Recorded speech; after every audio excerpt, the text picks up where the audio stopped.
The Ancient Gods Part 2 is the final piece of story DLC for Doom Eternal, and concludes the Doomslayer's story, at least for now. However, what should have been the triumphant last hurrah for Doom Eternal was met with some controversy from fans of the game. After playing through the DLC, I can see where some of the disappointment is coming from. However, I still think that this is overall a good send-off for the game. Now, I just want to preface this video by saying that this isn't going to be an in-depth examination of the DLC like some other people have done. It's more of a general review or overview, because even though Doom Eternal was my game of the year for 2020, which by the way, link to that video will be in the description, I haven't been consistently playing it since my review. I played through it twice for my review, then put it down until the Ancient Gods Part 1 came out, played that DLC, and haven't touched the game until now with the release of the second DLC. But that's not unusual for me. In fact, that's how I am with most games. I'm definitely a one and done kind of player, at least initially. I will go back and replay games I like eventually, but I don't tend to play games consistently over long periods of time.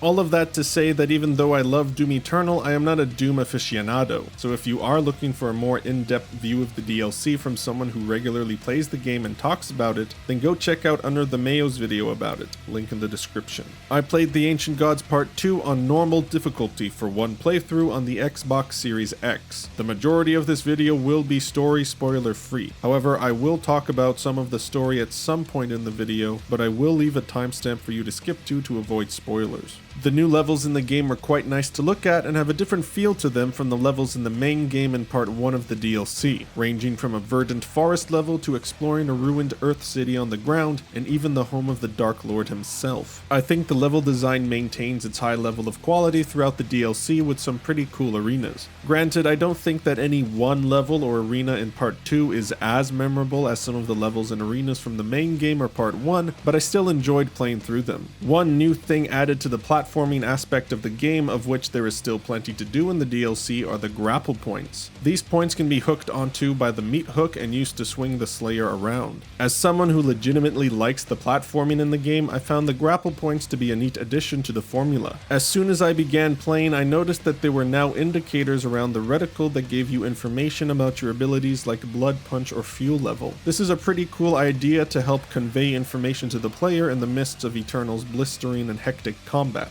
but since I'm used to playing the game without them, I just turned them off. The meat and potatoes of the DLC, however, is of course the new weapon and enemy types. The Sentinel Hammer is the Slayer's newest addition to his arsenal, and it mainly functions as a crowd control mechanic. The hammer stuns any enemies within radius and destroys weaker enemies, while also causing them to drop ammo. Stunned enemies will now have a dizzy visual effect spinning above their head like they're a confused Pokemon, and a new very obvious sound cue will play as well. Both of these things are kind of goofy, but they didn't really bother me that much. I found the hammer to be a pretty fun addition to the game overall. The hammer can be upgraded by completing escalation encounters, which can be found throughout the DLC. Escalation encounters are kind of like Slayer gates, except there are two waves, the second being more difficult and optional. If you beat the first wave, you get the aforementioned hammer upgrade, while beating the second wave earns you a new skin. I enjoyed the escalation encounters a lot. The Riot Soldier is a new fodder enemy that has a shield that is impervious to all damage, so you need to blow them up from behind with, say, the remote detonation rockets. These were probably the least interesting addition to the enemy roster made by this DLC, as they really don't add much to the overall game of combat chess in my opinion. Screechers are zombies that glow purple and are basically buffing landmines, as when a Screecher is killed they explode and any enemies in their immediate vicinity become buffed. These guys were probably the most interesting enemy in the DLC, as the presence of Screechers in a combat area means you have to really watch your shots and pay attention to where you're going even more than you already were. Stone Imps are imps made of stone. They also roll around like Sonic the Demonic Hedgehog and are pretty invulnerable to a lot of damage. The game tells you to destroy them using the full auto mod on the combat shotgun, and golly gee, that's exactly what I did. I mean, you can destroy them using other methods, but I just used the full auto shotgun because it was fun.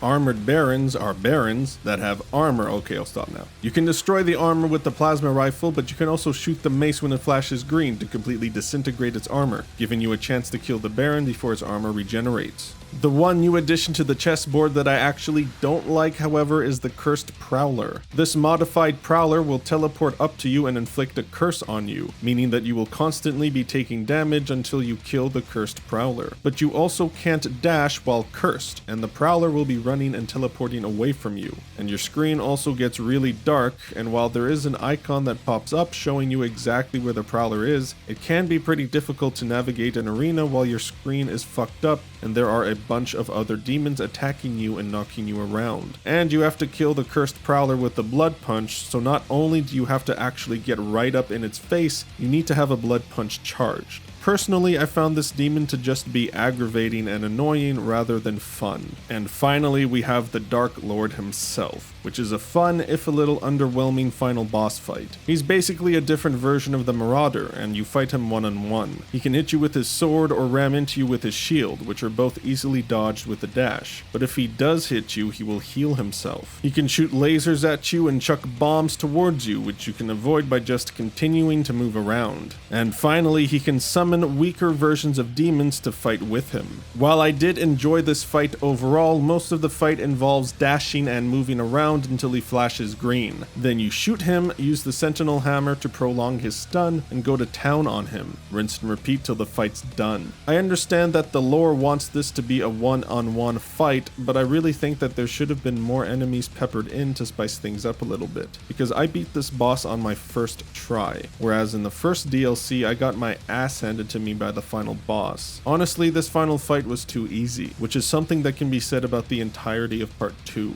The Ancient Gods Part 1, or Tag 1 for short, was really fucking hard, and I went into Tag 2 with the expectation that this was going to be as hard or even harder than the first part, but it really wasn't, which is where the controversy comes in for hardcore Doom fans, because not only is Tag 2 a lot less challenging than the previous DLC, the difficulty in Tag 1 was actually nerfed as well. So as far as I understand it, this change was made because id decided that they wanted the campaign parts of Doom Eternal to be more accessible to casual players and leave the super crazy challenging parts to the master levels. Personally, I don't have a problem with this, but I can definitely understand why some people were upset about it, even if I think the controversy was blown way out of proportion. I'm about to spoil the ending of the DLC, so skip to this timestamp to avoid spoilers. As far as the story of Tag 2 is concerned, it's pretty meh overall. The part where both armies show up and start marching against each other was sick as hell, but the ending kind of sucked. The Doomslayer kills the Dark Lord, says a single word to him, and then gets sealed away again like he was before the start of Doom 2016. But all of this happens so quickly that it's very anticlimactic. I'm not saying that the Slayer should have become the leader of humanity or anything, but it just feels like a massive kick in the balls for the Slayer to kill the fucking Dark Lord himself and rid the world of demons only for him to be locked away immediately after. While the Ancient Gods Part 2 is definitely my least favorite part of Doom Eternal's whole campaign, I still enjoyed it overall. It is a little underwhelming, but I can't in any way say that it's bad. It's good, it's just not as good as I expected it to be. I'm going to give the Ancient Gods Part 2 a 7 out of 10. So the final chapter of Doom Eternal has come and gone, and while I'm sad to see it go, I'm also incredibly excited for whatever id Software do next. The next review is going to be for Assassin's Creed Syndicate, so stay tuned for that. If you enjoyed this video, please consider leaving a like, subscribing, and commenting your thoughts on the game. Thanks for watching.